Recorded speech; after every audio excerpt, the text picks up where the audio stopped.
What is nanotechnology? Well, a report that was put together by a combination of the Royal Society and the Royal Academy of Engineering that came out last summer, identified two topics. Nanoscience is the study of phenomena and the manipulation of materials at atomic, molecular and macromolecular scales, where properties differ significantly from those as a larger scale. Nanotechnologies are the design, characterization, production and application of structures, devices and systems by controlling shape and size at the nanometer scale. So, I'll talk a little bit more in a moment about what a nanometer is, but loosely speaking people think of nanotechnologies as being a sort of 100 nanometers or less.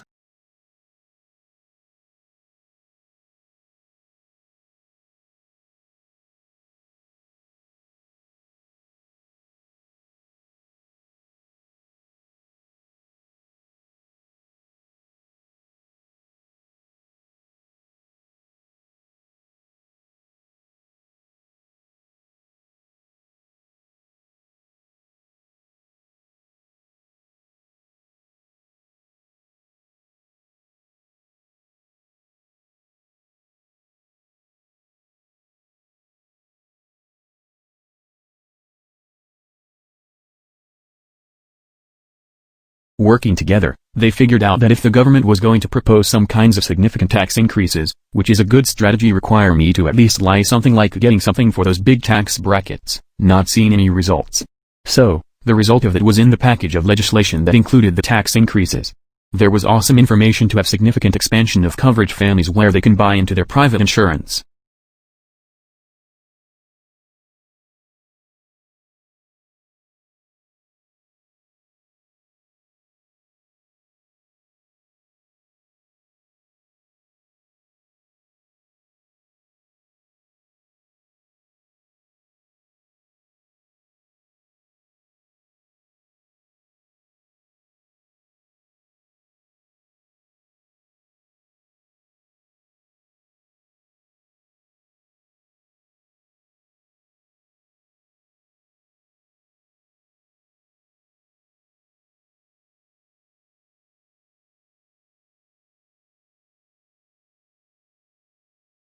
Families are always related to the economy, the politics, the culture of the society.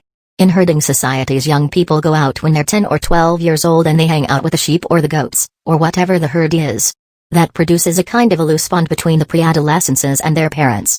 In industrial societies, we tend to keep kids in school for longer, and then college is that point when they might break, or after college, depending on what they're doing. In agrarian societies, families have lots of kids and put them to work. They structure themselves as large families and put them all together in one home. The main point is that families are not separate from the society. Families and the economy and the politics are all wrapped up all together.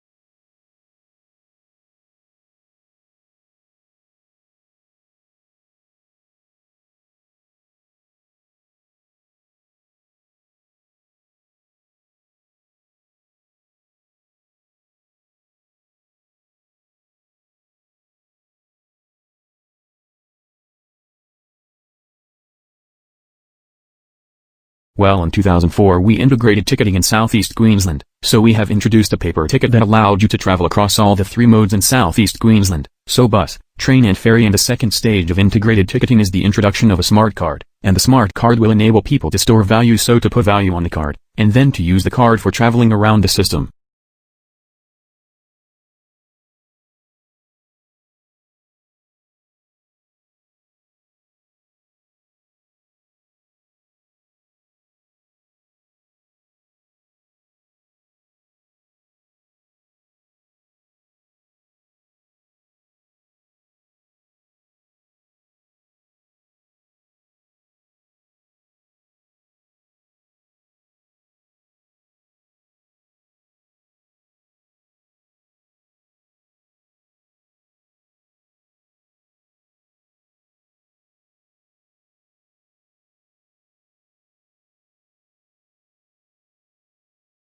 Crows, she says, are what's known as partial migrants. Every year, some members of the population migrate between breeding grounds and their overwintering grounds like parking lots. But others just stay put. So, Townsend and her colleagues wanted to know if that urge to migrate was something individual crows can turn on and off. To find out, they captured 18 crows from overwintering spots in California and New York. They fitted the birds with little backpack satellite tags, and tracked them for several years. Overall, 3/4 of the birds migrated, an average of 300 miles. And more importantly, if they migrated once, they did it every year, suggesting traveling is not a habit they switch on and off. The researchers also found that migrating crows returned faithfully to the same breeding grounds every year, but were more flexible on where to overwinter. Which could be a good thing.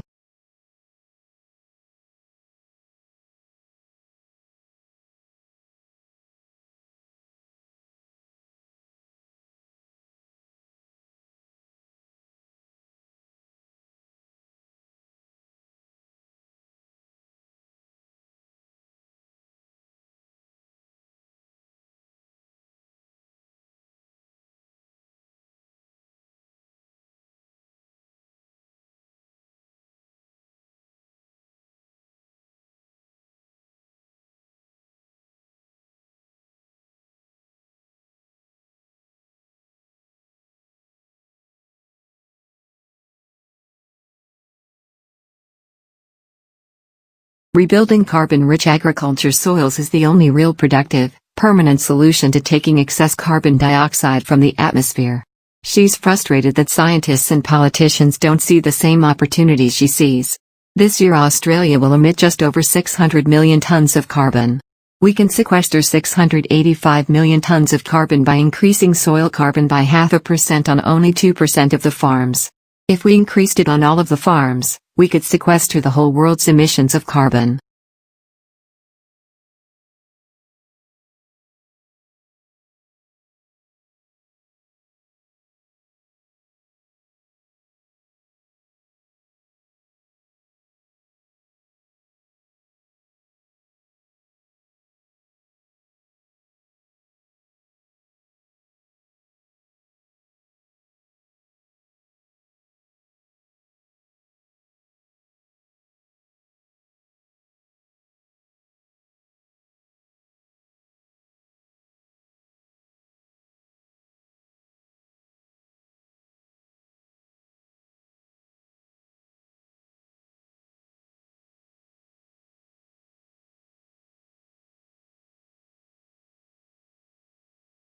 Why do we need more entrepreneurs right now? The entrepreneurs who create and run our businesses, who play by the rules, are in fact critical to our success as a nation. We need them especially today. Business, not government, will end this recession. Government must help by creating fair rules, sound monetary policy, and by protecting our fellow citizens in periods when they are jobless. We have to make way for the new entrepreneurial firms that will push us to frontiers of innovation.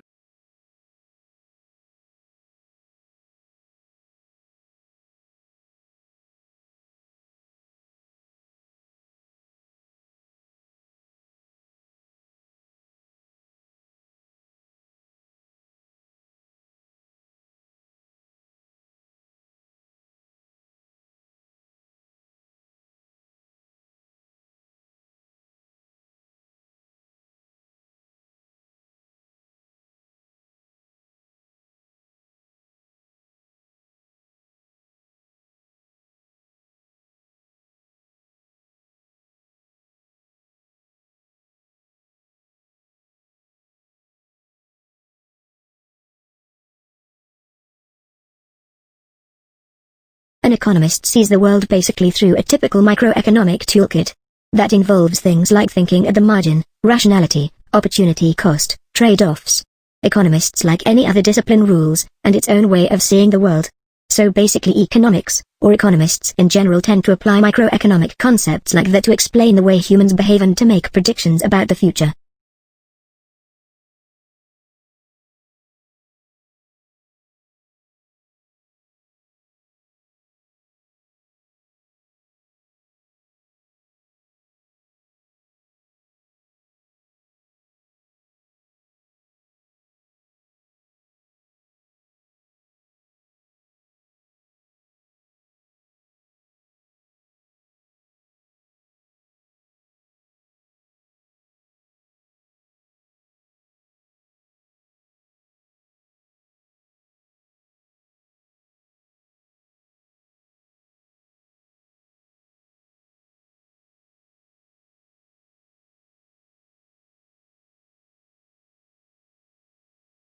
begin with, you should be standing in the main floor of the British Library.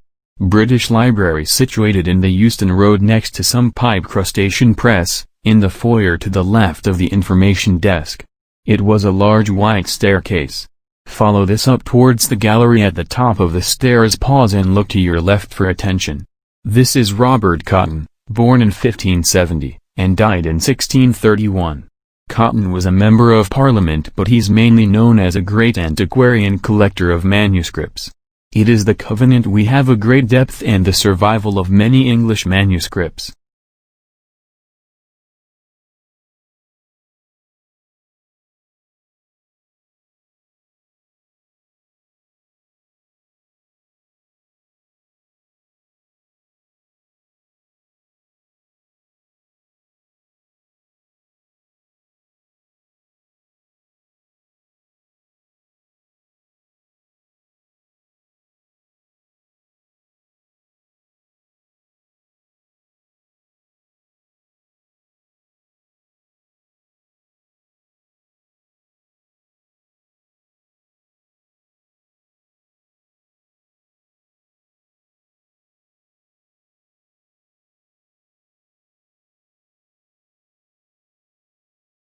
So, a virus is something that you can't see by normal light microscopy. You need very advanced techniques for electron microscopy to see it, but that virus is not able to reproduce itself without a host, and us as human beings are made up of lots of different cell types, and we are interested in understanding at the molecular level how that virus infects the liver and why does it infect the liver and it doesn't infect the heart or it doesn't infect other tissues.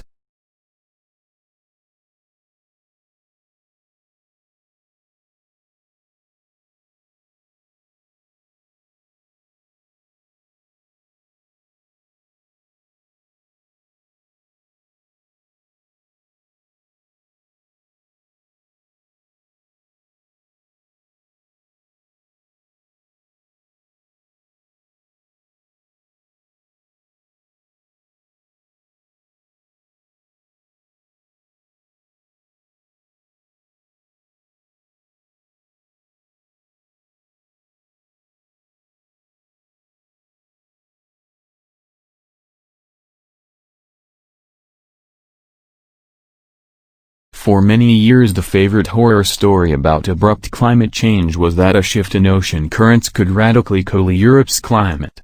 These currents, called the overturning circulation, bring warm water and warm temperatures north from the equator to Europe.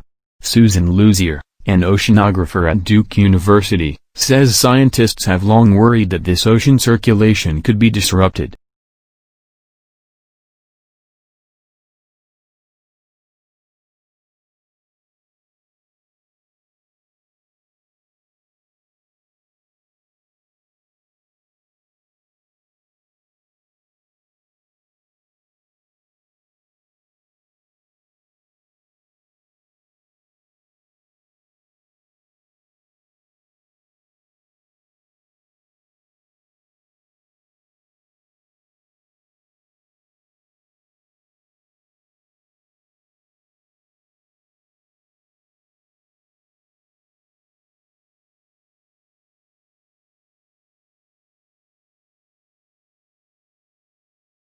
Along the way, we have built unashamedly beautiful buildings, 2 of which have won and been runner-up in the prestigious United Nations World Habitat Award, the first time an Australian building has received that international honour. We rely on older concepts of Australian architecture that are heavily influenced by the bush. All residents have private verandas which allow them to socialise outdoors and also create some defensible space between their bedrooms and public areas.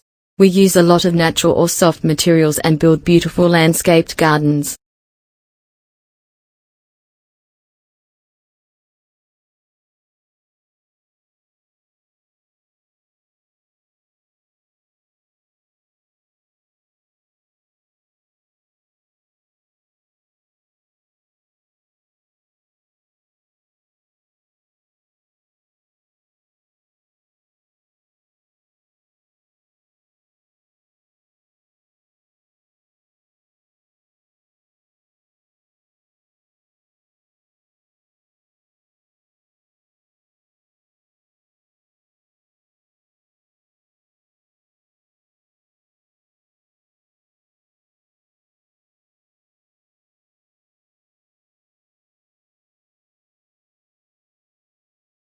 Those of you who've never heard the term NeoLatin may be forgiven for thinking it's a new South American dance craze. If you're puzzled when I tell you it has something to do with the language of Romans, take heart. Over the years many classes who have confessed they are not really sure what it is either. Some have assumed that they are so-called Late Latin, written at the end of the Roman Empire. Others have supposed it must have something to do with the Middle Ages.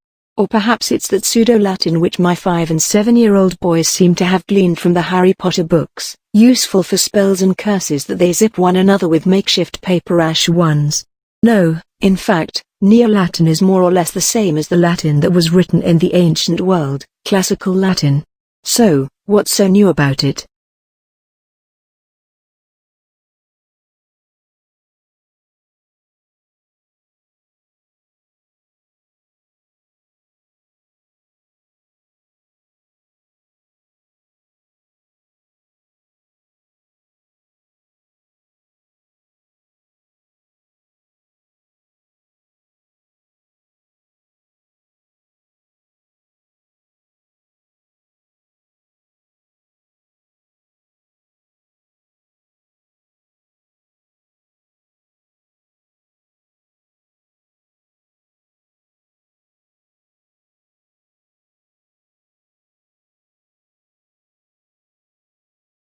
The effect of the first difference is, on the one hand, to refine and enlarge the public views, by passing them through the medium of a chosen body of citizens, whose wisdom may best discern the true interests of their country, and whose patriotism and love of justice will be least likely to sacrifice it to temporary or partial considerations.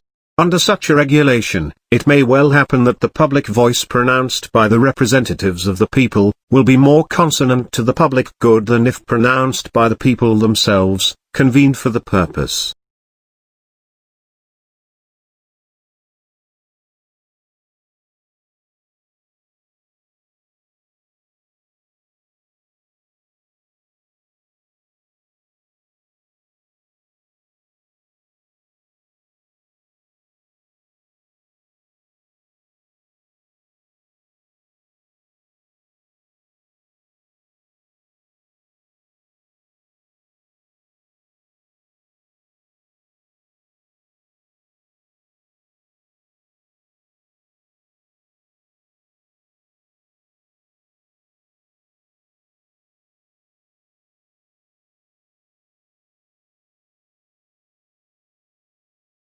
To figure out these counterintuitive findings, the researchers conducted an experiment in a hotel room. They rounded up some lizards, gave them a birch, and used a leaf blower to mimic the effects of high winds. They set up a net to catch any lizards that lost their grip. As the artificial wind blew, the lizards moved so the perch took most of the airflow. But their hind legs would stick out, and if those rear limbs stuck out too far, they acted as sails. Eventually those back legs were blown off the perch, and the lizards were just holding on with their front 2 legs. And they could only hold on like that for so long as the wind speed increased further and further, until eventually they were blown off the perch and into the net, so shorter back legs gave a survival advantage. A trait that might be passed on to the next lizard generation.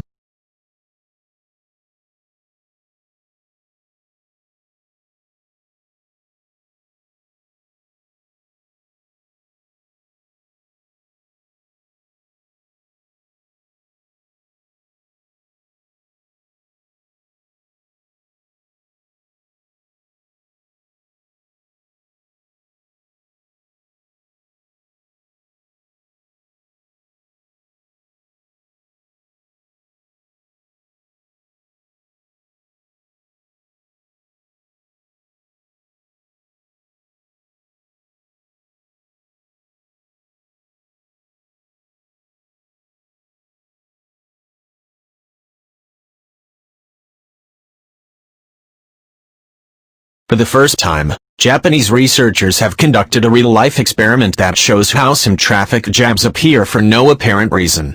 They placed the 22 vehicles on a single track, and asked the drivers to cruise around at a constant speed of 30 kilometers an hour. At first, traffic moved smoothly, but soon, the distance between cars started to vary and vehicles clumped together at one point on the track, but the jam spread backward around the track, like a shockwave at a rate of about 20 kilometers an hour. Real-life jams move backward at about the same speed.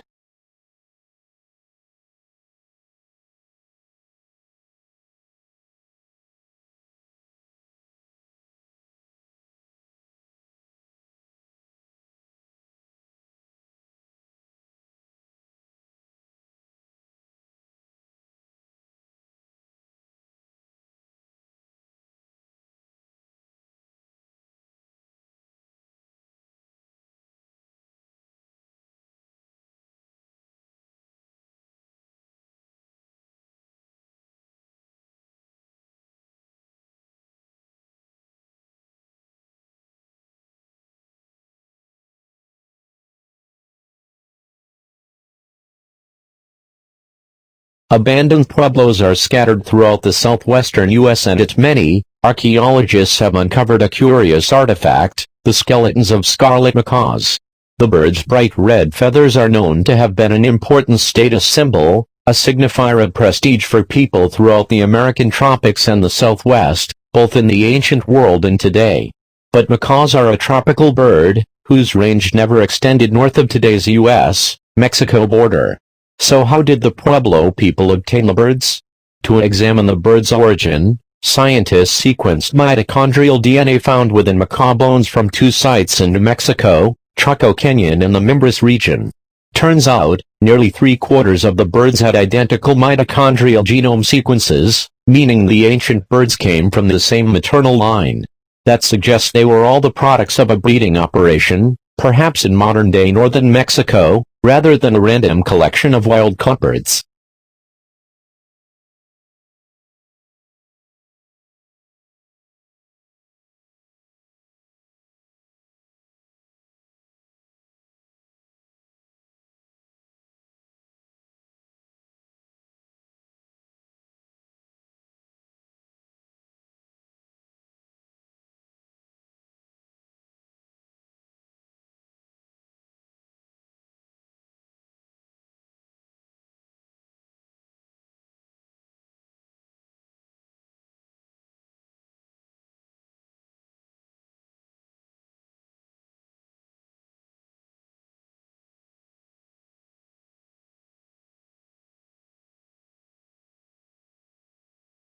For all his fame and celebration, William Shakespeare remains a mysterious figure with regards to personal history. There are just 2 primary sources for information on the bard, his works, and various legal and church documents that have survived from Elizabethan times. Naturally, there are many gaps in this body of information, which tells us little about Shakespeare the man.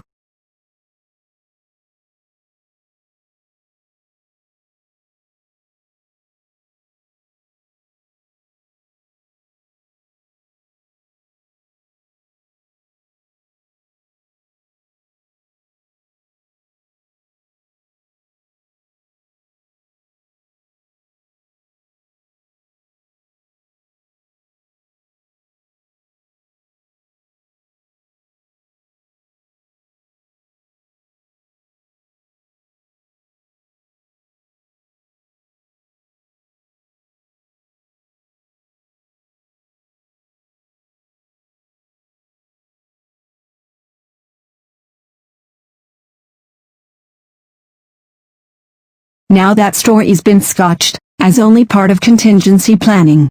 But it was a symptom of the dramatic turn of events in South Australia, and it flushed out other remarks from water academics and people like Tim Flannery, indicating that things were really much worse than had been foreshadowed, even earlier this year.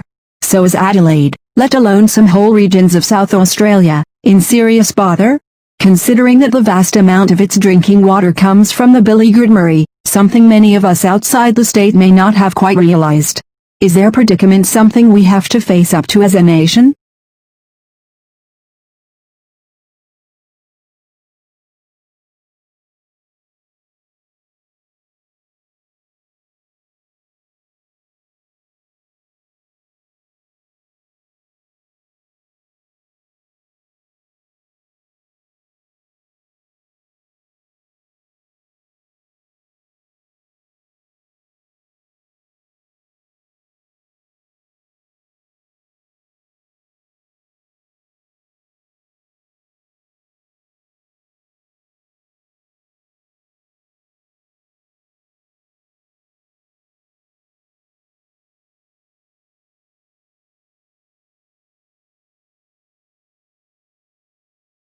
Lawrence Stephen Lowry RBSra was an English artist.